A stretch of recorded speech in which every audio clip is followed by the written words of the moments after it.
এই ভিডিওতে আমরা গুরুত্বপূর্ণ একটি সমস্যার সমাধান করব। সমস্যাটি হলো দুটি ধনাত্মক সংখ্যার যোগফল বলা আছে 240 এবং তাদের গসাগু দেওয়া আছে 15। প্রদত্ত শর্তকে সিদ্ধ করে এরকম কতগুলো সংখ্যা জোড় আছে তা নির্ণয় করতে বলা হয়েছে। যেহেতু দুটো সংখ্যার গসাগু বলা আছে 15, তাহলে আমি বলতেই পারি যে একটি সংখ্যা হবে 15x এবং অপর সংখ্যা হবে 15y। এখন দেওয়া আছে এদের যোগফল 240, তাহলে আমি লিখতেই পারি 15x প্লাস 15y সমান সমান 240। তাহলে আমি প্রথমেই এখান থেকে 15 কমন নিচ্ছি, তাহলে 15 কমন নিয়ে আমি পাচ্ছি যে x প্লাস y সমান সমান 240।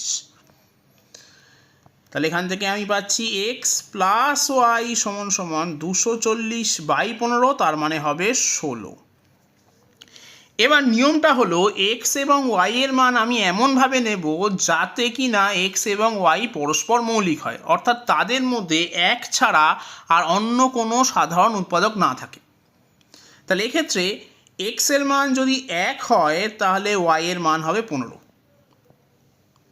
তাহলে x এর মান 1 এবং y এর মান 15 হলে আমি একটা সংখ্যা জোড়া পাবো, যে ক্ষেত্রে গসাগু হবে 15 এবং যোগফল হবে 240।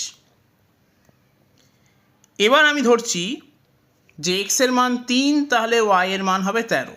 তাহলে এটাও এমন একটা সংখ্যা জোড়া হবে যে ক্ষেত্রে আমি যোগফল পাবো 240 এবং গসাগু হবে 15। এরপরে আমি x এর মান নিচ্ছি 5, তাহলে y এর মান হবে 11। তাহলে এক্ষেত্রেও আমরা একটা সংখ্যা জোড়া পাবো যে ক্ষেত্রে গসাগু হবে 15 এবং যোগফল হবে 240। আচ্ছা, নেক্সট আমি নিচ্ছি x এর মান 7, তাহলে সেক্ষেত্রে y এর মান হবে 9। তাহলে এক্ষেত্রেও আমি একটা সংখ্যা জোড়া পাবো যে ক্ষেত্রে গসাগু হবে 15 এবং যোগফল হবে 240। আর কোনো সংখ্যা জোড়া পাওয়া যাবে না। অতএব নির্ণেয় সংখ্যা জোড়ার সংখ্যা হবে 4টে, 1, 2, 3, 4টে। অতএব অপশন সি হবে আমার সঠিক উত্তর।